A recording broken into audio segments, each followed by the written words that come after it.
Right, welcome guys to the very first Sun and Moon TCG Awards video, baby. We're here.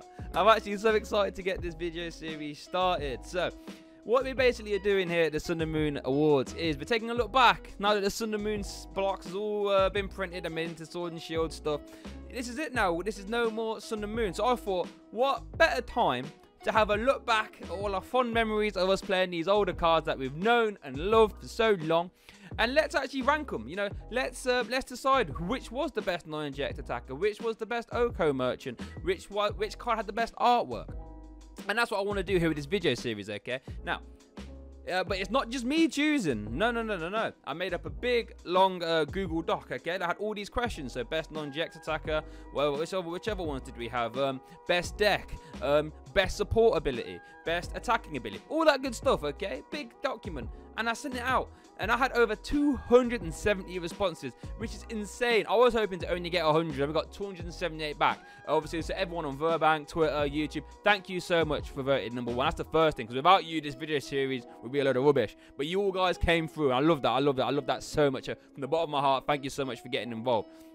So it's not just me picking, it's you, the TCG family, the community. We all get to choose our favorite attacker, our best non-GX attacker today, I should say. So yeah, that's how it's gonna be. Let's run through the nominees, and then we'll see who won at the end. Right. So for those of you who don't know about GARBODOR came out in Guardians Rising, okay? And let me tell you, this card single-handedly changed the format, okay? We had, before GARBODOR came out, we had like every deck playing for VS Seeker, for Trainer's Mail, and GARBODOR literally booted them all out the format, okay? Now, I can't quite remember, I think it might have been Madison Regionals, or I think Birmingham Region UK was also a similar example where in top 32, like 24 of the decks were Garb variants, okay? It's insane how strong of a card this was on release. Having stuff like Drampa Garb, Espeon Garb, like this card literally, like it made you play the game completely different, okay? Like before, you just play every card you want to like improve your stealth, Now, as soon as you got over 9 cards, 9 items in your discard pile, and some case 7 or 8 if they play Choice Band, that Garb would just sweep the board. It'd sweep the board. Just have 2 Troubushes down, and you can sweep the board. Two KOs that will take late game. Very easy.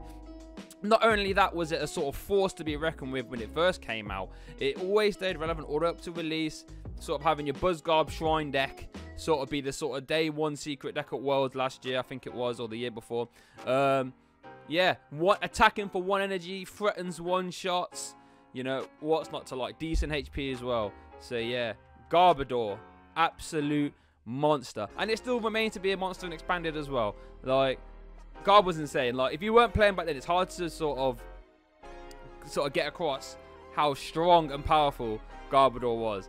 Like, he would one-shot everything. And like I said, cards like Trainer's Mail, 4th VS Seeker, these were just gone from the format after this. You just couldn't play them. If you did, you just lose to Garb late game 100% of the time. N plus Garb knockout. Like, what are you going to do? If you don't knock out immediately, they're going to smack you again for like 200. Like, and then obviously being paired to the same Eva line as Garbotoxin as well. So, yeah. GARBODOR's insane.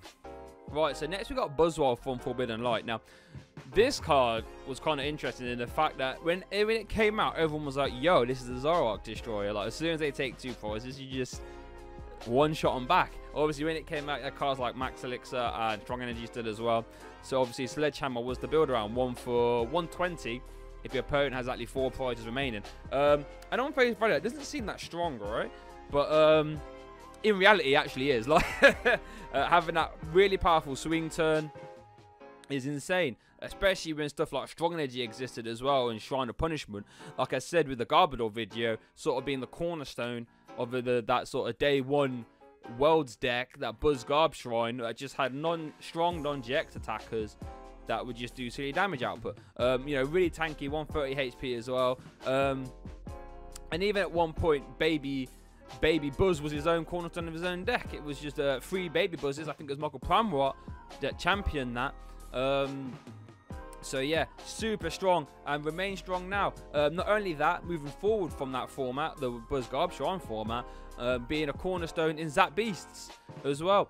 Just for being a strong non-GX attacker, that had a really strong swing turn. And swing around isn't even that bad as well. 3 for 80, flip 2 coins, 20 more for each head. So yeah, BUZZWOLE, don't sleep on him with a strong energy, 140, choice band, 170. Like, it gets insane damage output. Like, you had to fear the baby Buzz. Like, it got to the point where random decks were playing like a random Buzz. Like, I saw Malamar decks that were playing BUZZWOLE. You just reading out the fighting when you want it. Like, it's insane. Like, don't underestimate stuff like that. So yeah, that's BUZZWOLE from Forbidden Light. Now, baby BLACEPHALON from Unbroken Bonds. This boy's a different animal. This boy's a different animal. Like, baby BLACEPHALON, I should say, is its own deck in its own entirety, okay? Like, it's not called BuzzGarb Shrine or anything like that. It's just baby clown. Now, when this card first came out, everyone thought, okay, it could be okay. It could be decent. That's a one-off in big clowns. But then when we all started playing, we all realised, like, wait a minute, like, this is arguably better. 50 for each fire energy discard from your hand is insane when you've got stuff like Fiery Flint and Fire Crystal in format. Attaching 3 energy to it to attack 8 and that hard when you've got stuff like B-strings and welders. And you can just turbo. 120 HP isn't bad also. So yeah, I mean, when it has stuff like Wishful Baton, this deck was... I haven't seen a non-GX deck on that power level. Like, if you're playing against baby clowns and they're going second, you have to assume that whatever you've got in the active, it's a good chance it's dead. Like, and that's the same now. That's the same now. Like, if you're playing against baby clowns, you're playing ADP. There's a good chance that they can knock out your ADP going first. Their turn 1 going second. And that's insane to think about. Like, just imagine this on paper. Like, if you've been playing for a long time, imagine telling yourself a few formats ago, let's say XY format, black and white format, that there's going to be a non-GX in format that can do 300 turn 1. Like, and that's what baby clowns can do. It's a non-GX with an unlimited damage output, really good reload potential.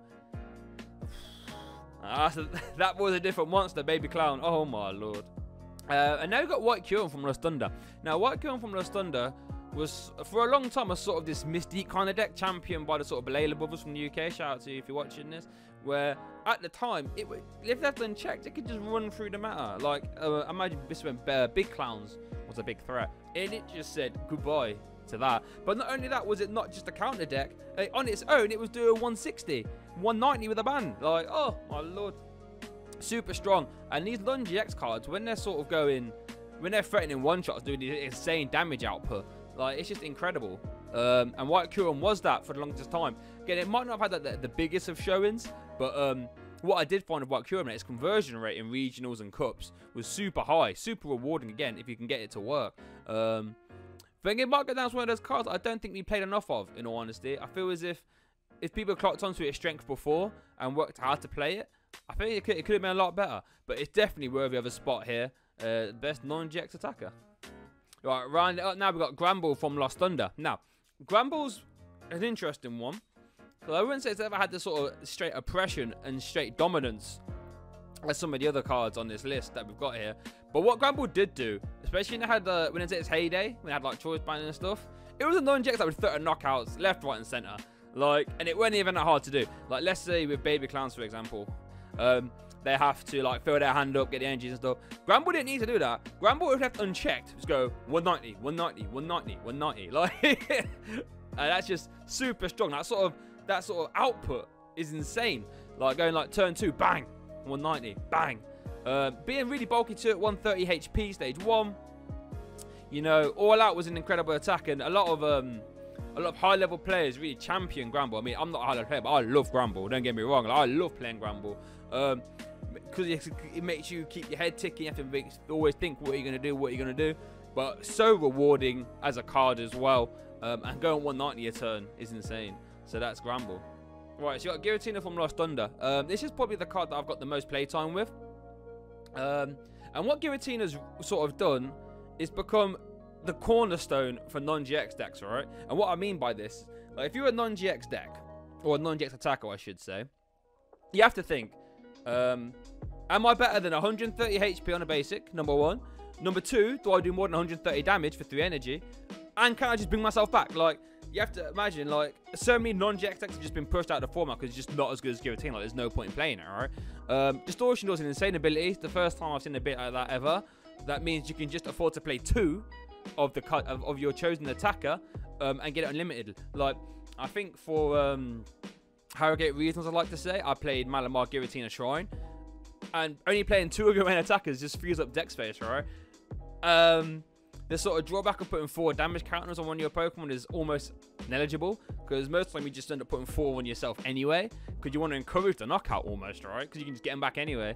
Pair that with stuff like spell tags, Shrine of Punishment, and I think Giratina is going to go down as one of those cards where I wouldn't say we didn't play it enough, but we're not going to appreciate how good it was until it's gone, alright?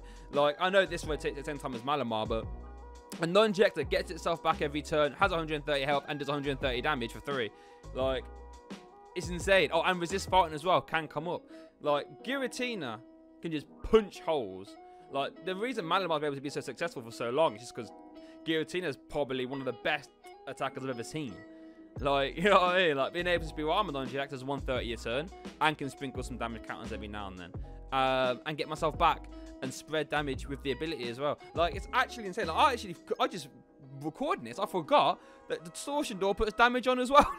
You know what I mean? The ability on its own would be good enough, but it actually puts damage on. Like, that's crazy. So yeah, that's Giratina from Lost Thunder. Alright, now Zapdos from Team Up. I absolutely despise this card. I hated playing against Zapdos, Zap Beasts. It just infuriated me. Sort of in a similar vein to Giratina, in the sense that it's just so efficient. You could argue it's just a lot more efficient, because for 1 energy, it does 10 plus 70 if it became Neactive. Now, when Zapdos was at its sort of peak strength, was when you had stuff like Guzman format, switches, and escape ropes, and you could just literally just have this Zapdos just picking off left, right, and center. Like, against Malamar, for example, you just pick off all the Incage. You wouldn't even hit the Giratina ever. Like, you know what I mean? Like, I remember I have distinct memories of when I was playing stuff like GRANBULL. I used to put bodybuilding dumbbells onto my GRANBULL. Think, oh, so now Zapdos needs 2 E-powers to one-shot the GRANBULL, so it's not going to happen. Or if it does, they do it once. And I have distinct memories of them just never even hitting that GRANBULL. They just hit all the stuff on the bench, like the Orangurus, the Snubbles. And they got to the point where in those matchups, I'd attach 3 energy onto my GRANBULL and be like, well, I'm doing 110 now. I actually don't even need to get my hand down anymore. So oppressive, so strong. When you combine that, it had at the time like it's Coco GX and all that stuff. Like, oh, really good, really efficient attacker. Like, I guess if it was the most efficient non-Jex attacker, I mean, I assume Zapdos will probably win. But that's not the award. It's best non-Jex attacker, and that's been Zapdos from Team Up. Yeah, as you can see, out of 278 votes, GARBODOR won the best non-GX attacker award from the Sun and Moon block, baby. And you know what? To be honest with you, I don't think it was really close either. We're coming in at 36.3% of the votes. If it was down to me, I would have chose Garb. For anyone that doesn't agree with Garb being picked here, just imagine that Garb changed the format, okay? Now, we've got a lot of good non-Jex attackers here, right? We've got stuff like Giratina, we've got Zapdos, we've got Baby Clowns, but none of them changed the format, right? Like, none of them just boot cards out the format in the same way GARBODOR did. Like I said, Trainer's Mail, which is basically a Jirachi ability on an item, was booted out the format. VS Seeker went down from a 4 to a 3 because they were scared of Garb. You just couldn't play them, because late game you do just lose to Garb if those cards are in your deck. Okay, so, and that's why I think GARBODOR should win, really. If it was down to me, I would pick GARBODOR. And then I'd pick Giratina, which I believe is what you guys voted for as well as your number 2. Yeah, at 20.9. And then coming in after that, it was Baby BLACEPHALON. So yeah, can't argue with them top 3 there, but I think definitely the right one was chosen there. Well done, guys.